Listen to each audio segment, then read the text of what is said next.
Okay, magandang araw mga kamukil, no? So, umaga. Umpisa na yung ating trabaho. Nag-i-electrical ako mga kamukil. Kailangan mapasindig yung mga ilaw lahat, no? I-splice ko to lahat ngayon, tapos bibili kagad ako mamayang hapon ng mga ilaw para maliwanag ang bahay. So, update tayo mga kamukil sa trabaho dito. Dito tayo sa loob.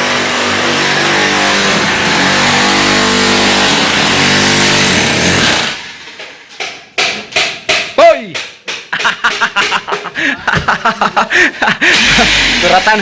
Hop, ayaw iligwat. Ay madaot. Kuha kag martilyo dito, pukpuka. Kung gahi kayo ayaw gid iligwat ha. Pukpuka ng nikang aw. Ana, ako na ipagpahumok ana. Ayan, pinapatibag ko na yung wall dito mga kamukil. Ito yung existing na wall.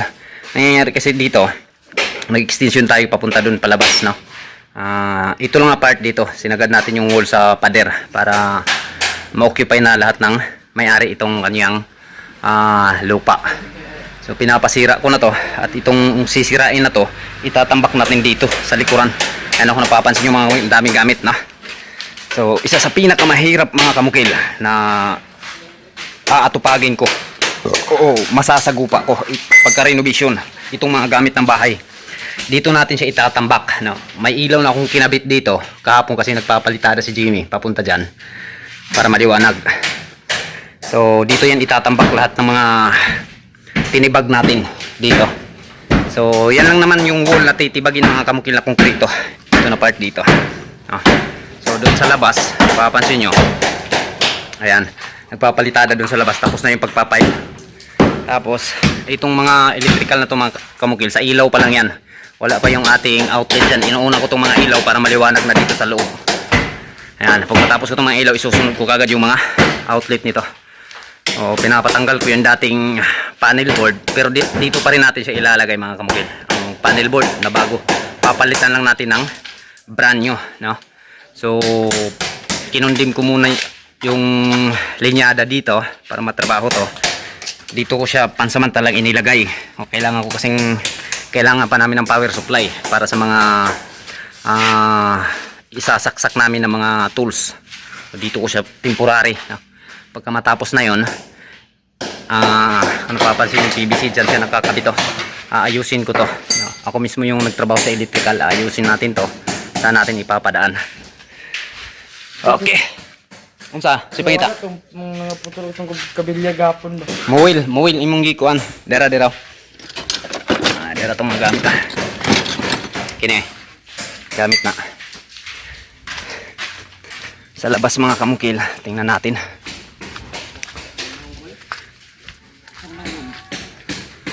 So, ito na, no? Mataas na yung kanyang bintana, nasa taas na. O, yung mga bintana na yan sa kwarto, level din yan doon, lampas tao kasi daanan itong mga kamukil para safety at privacy na rin sa loob. Okay, electrical na tayo, splice na tayo mga kamukil. Marami-rami itong i-splice ko. Okay, so natapos ko na sa pag-electrical mga kamukil ang ilaw. So alas 3 ng hapon. O, kailangan ko mapasin dito lahat. Bibili pa ako ng ilaw at saka mga switch nito, no? O, kailangan ko mapasin para pag kisami namin mga kamukil maliwanag. Ang dilim kasi, no? Madilim kapag walang ilaw. So kailangan mauna muna yung ilaw na pagpagana. Ayan na, kung napapansin nyo, napakadilim dito. So pasindihin natin mamayang gabi, pati dito sa loob ng bahay, mga kwarto, napakadilim, no? O, sisikapin kong mapasindi ko to dito lahat. Doon sa loob papasok, yun yung madilim doon masyado. O, mamaya pailawin natin, sisikapin ko. Let's go. Punta muna tayo ng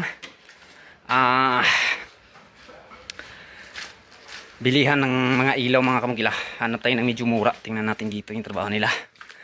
Okay, tapos na sa pagtibag. So ito na yung bagong wool na ginawa natin. So gagawin ng ating maso na yan, pre-prepare na siya. Pag-layout mga kamukila ng palitada, tapos pati ang jam na yan i-layout na rin. Right, let's go. Okay, so alas 4 pasado mga kamukil, no? Kabalik na tayo galing namili ng mga ilaw. Ito ang daming ilaw mga kamukil. Ito yung mga pin lights lang, no? hindi pa kasali yung ating mga center light nito. So yung nabili ko namang switch ito, bali 4 lang na piraso. Hirap pagka mga ganito dito sa Iligan ba, no?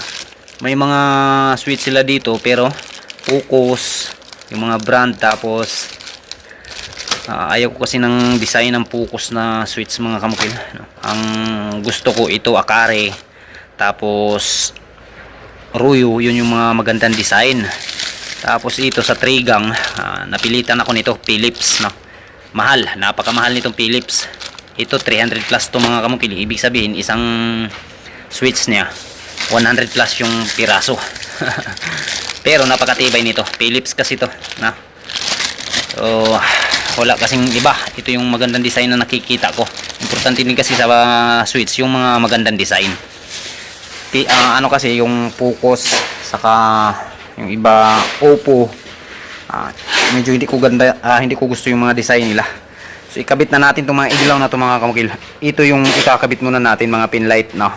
Ang wala pa dito mga center light. So yung kakailanganin kong ilaw sa center light nasa sa 2, 3, 4, 5, 6, 7, 8, 9, 10 piraso, no?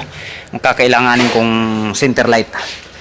So saka na yung mga center light na yan, kasi sa mga kwarto natin ilalagay itong mga pin light, yung marami. Kasi dito sa grahe mga kamukil, nagkakaroon to dito na 7 ilaw, no?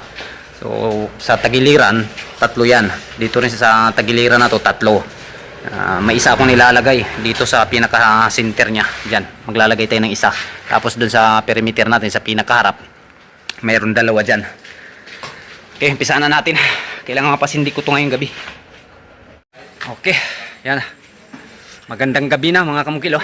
Gabi na.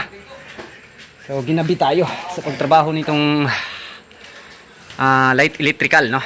So pinahuli ko muna yung mga outlet natin. So tingnan nyo mga kamukil, napakadilim dito sa loob ng bahay, no? Kaya hinabol ko talaga na mapasindi ko yung mga ilaw ngayon.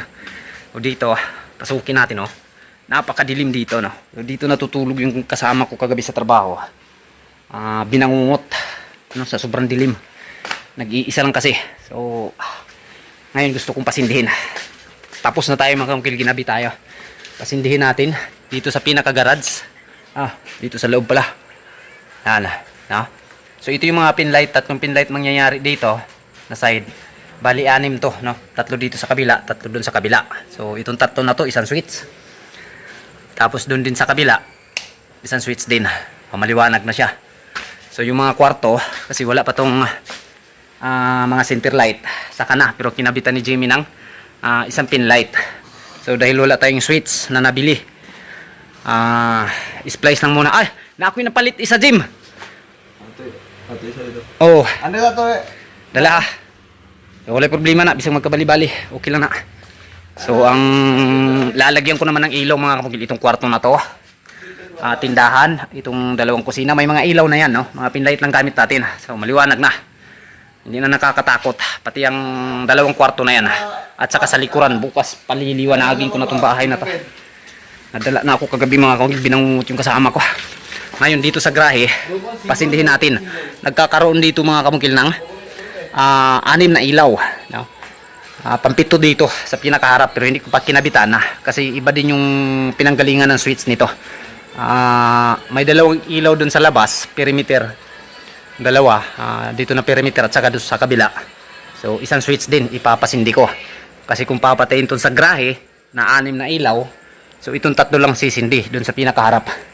So bukas ko na yung tratrabahuin. Ito yung switch nya, pasindihin natin. Ayan, 3 ilaw, maliwanag mga kamukilo. Ito center light to. Ito yung pinaka switch pala sa sa itong gitna na to, no? So yung panghuling switch na to, yun yung sa bandang gilid, ayan, oh. Okay, maliwanag na, no? So pag nakadikit na to sa ceiling lahat mga kamukil, mga ilaw na to, maliwanag na to. Hindi na nga nakakatakot. Pero grabe yung ko mga kamukilo, pawis, basang-basa, na? Yung damit ko hataw talaga sa trabaho na mahabol. O, hindi na nakakatakot.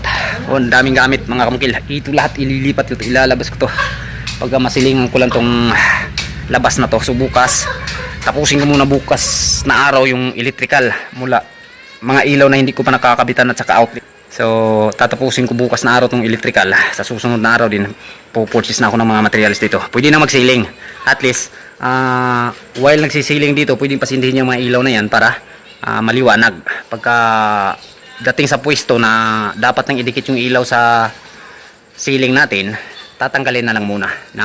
So ayan mga kamukila, sabi ko basang-basa yung damit ko sa pawis na, at least maliwanag na. So thank you mga kamukil, maraming salamat.